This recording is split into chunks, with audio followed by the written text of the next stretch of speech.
Eu vou começar lendo dois trechinhos da apresentação que o Eugênio Butti, que é professor da USP e da ESPM, ele fez uma apresentação muito generosa sobre o manual da CBN, e eu acho que ele traduz o que é um manual com uma rara sensibilidade. Eu não tenho uma voz muito radiofônica, vocês já devem ter percebido.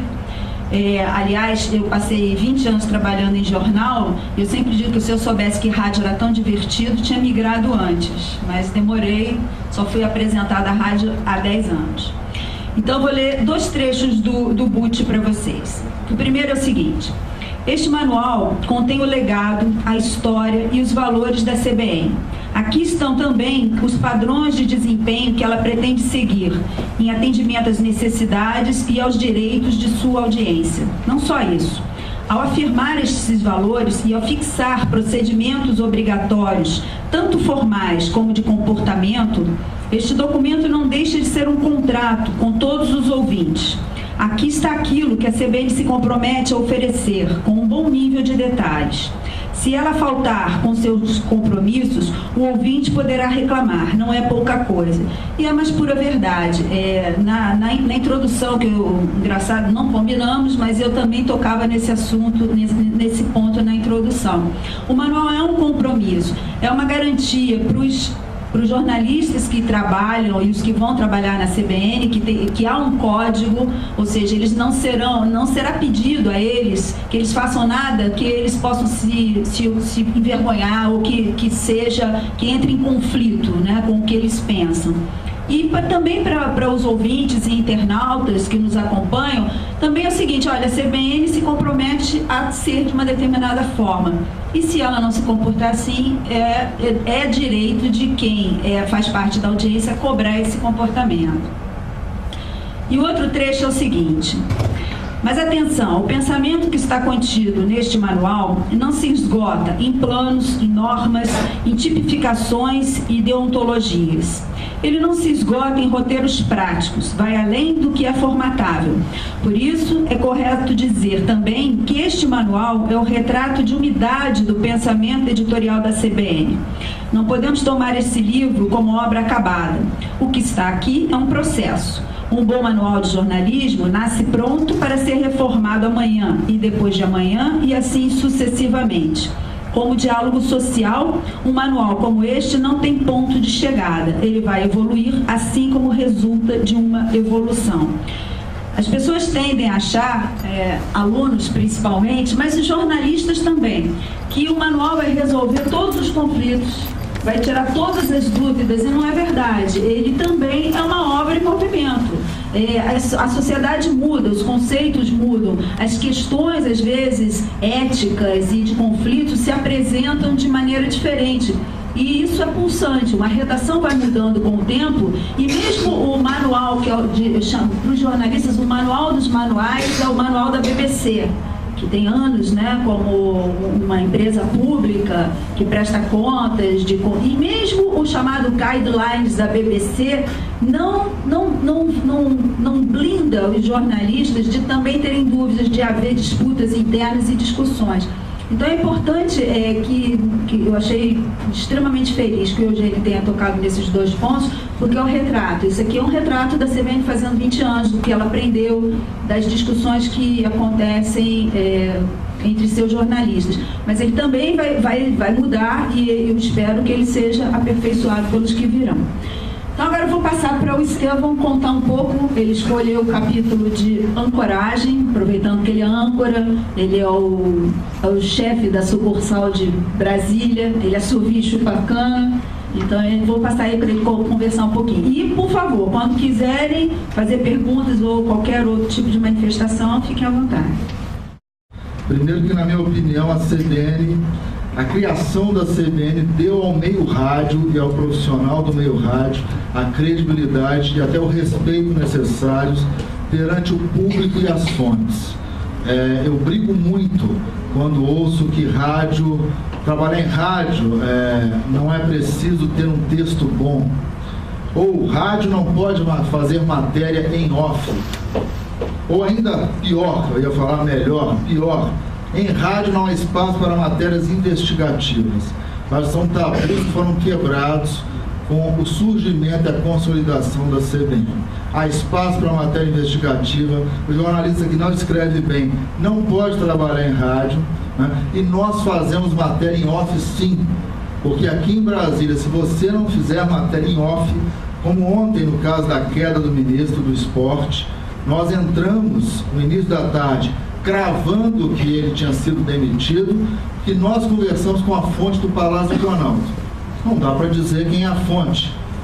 Então, em rádio nós podemos sim entrar aguentando as consequências de um provável erro, mas entrar com matéria quente, com informação quente e em off. Aqui em Brasília, quando você liga o gravador, ninguém fala nada. Ou saem aquelas frases que não tocam ninguém. Você desliga o gravador, aí sim a fonte fala o que aconteceu nos bastidores.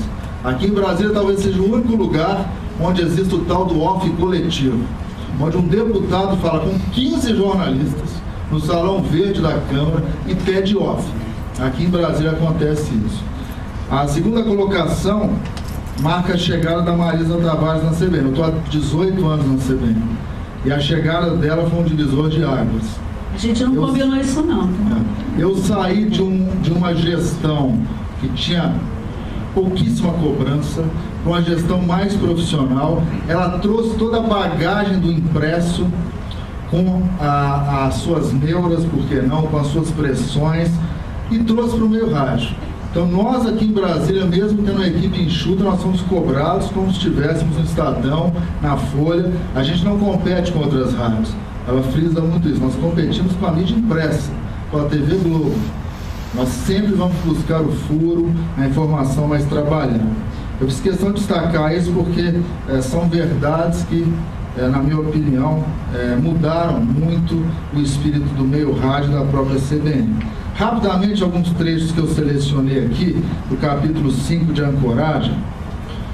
O primeiro deles é o seguinte: a função do âncora é informar e não manter o interlocutor numa zona de conforto. Entrevistar alguém é muito difícil, principalmente num programa que dura quase 2 horas e meia, e onde muitas vezes você não tem muito tempo para se inteirar da situação. No CBN Brasília a gente fala de política, gastronomia, cultura, esporte, economia, e temos que ter um pouco de informação de cada área dessa. Se o entrevistado não quer se manifestar sobre um tema, deve dizer isso ao ouvinte. No entanto, não se pode confundir assertividade com agressividade. O âncora deve fazer as perguntas e insistir se a resposta for inadequada ou pouco transparente, mas nunca entrar no campo da indelicadeza. Eu confesso que procuro seguir à risca isso que está no manual, né? Tem uma passagem que eu gostaria de dividir com vocês, foi talvez um dos momentos mais tensos na relação da CBN com o governo Arruda. Nós tínhamos marcado uma entrevista com a Arruda, eram 10 horas da manhã, às 10h20 o Arruda não tinha chegado. Às 10h07 eu comecei. Deveríamos estar conversando com o governador José Roberto Arruda. Ele não chegava. Eu falei umas 10 vezes isso. Ele estava no carro ouvindo a rádio. Vocês imaginem como ele entrou na rádio e no estúdio. Ele não chutou a porta, mas esteve perto de fazer isso. Ele entrou esbaforido. Eu estava no ar. Ele não pediu licença, sentou e eu comecei a entrevistar. O clima, claro, foi muito tenso. No primeiro intervalo houve uma discussão pesada. Nós voltamos para o intervalo com todo o profissionalismo e tentamos conduzir a entrevista. O Arruda é um cara que fala muito bem e com convicção. É talvez ao lado do Luiz Estevão os 2 caras que eu tive mais dificuldade para entrevistar.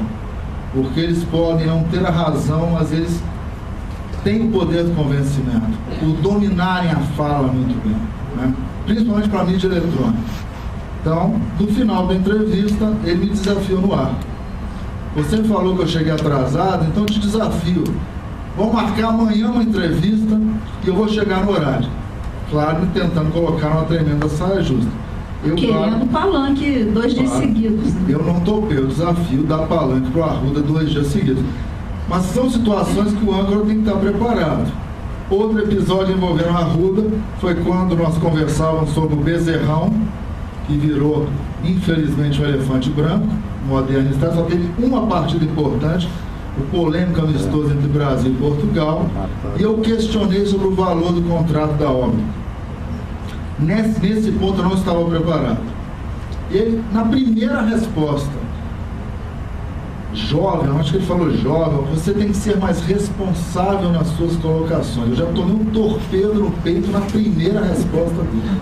Não foi esse o valor. E nós erramos muito. Eu não estava embasado, eu não tinha a prova de que o valor que eu tinha dito correspondia à realidade. Fui salvo pela coordenadora de jornalismo, Edileuza Macedo, que entrou esbaforida no estúdio, trazendo a página impressa do portal do GDF. Eu desmontei o Arruda com a ajuda da Edileuza, ao retrucá-lo com a seguinte afirmação: mas, governador, então o senhor tem que brigar com o pessoal do site do GDF, que esse valor que eu citei está no portal do GDF. Claro que ele se esquivou, ficou sem graça, mas eu fui salvo pela Edileuza. Foi uma das principais lições. Nunca questione o entrevistado sem ter em mãos material que o embase, caso ele venha te contradizer. E o terceiro episódio de ancoragem foi no embate entre Roriz e Geraldo Magela. Foi um debate de 1 hora, foi um grande erro nosso aqui em Brasília. Nós não projetamos nenhum intervalo, nem para ir ao banheiro. 1 hora de pauleira. Vocês imaginem como foi o debate Magela e Roriz. Num dado momento, o Roriz fez uma menção desonrosa ao Magela, ele pediu direito de resposta, tudo ali no ar. O Paulo Júlio era o coordenador, o gerente da época. Eu olhei para trás, ele estava apavorado no vidro. A gente não sabia muito o que fazer. E o Roriz falou o seguinte: olha, se você concedeu o direito de resposta para ele, eu me levanto aqui agora. E simulou que estava passando mal.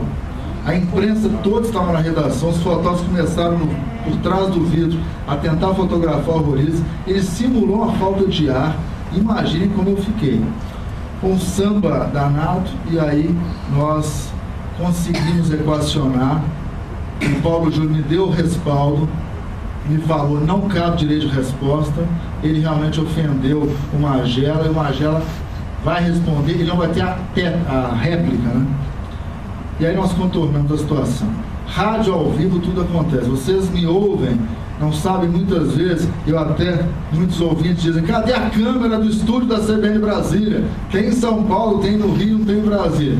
Tomara que esta bendita câmera não chegue nunca. Como eu vou apresentar? Como eu vou poder apresentar com os pés para cima? Deixa eu só contar uma passagem engraçada. Logo que a câmera foi instalada em São Paulo, era aquela coisa. Primeiro os repórteres falaram assim: mas Marisa, não vai ter um adicional para a gente comprar umas roupas novas? Eu falei assim: não, a ideia não é ser televisão, é ser rádio mesmo.